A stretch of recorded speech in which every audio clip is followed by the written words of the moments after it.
Wakastakiwa wakapigwa faini ya milioni 16.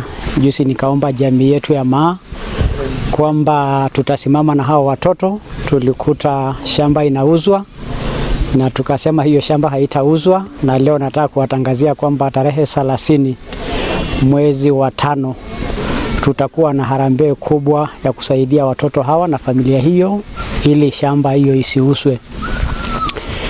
Nimekutana na familia na nimewaagiza wafungue paybill.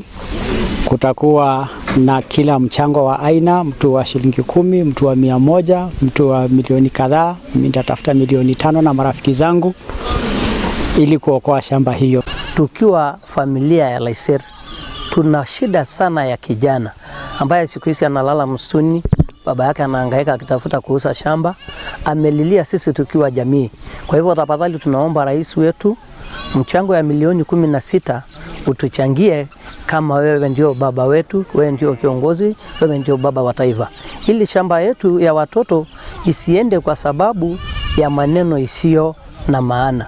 Kwa hivyo ninaomba hata ukiwa na mkono mwingine wa rafiki wako kutoka kando na kando, manake sisi mali imeenda na kiangazi. Kwa hivyo kupata mali milioni 16 ni kitu kubwa sana.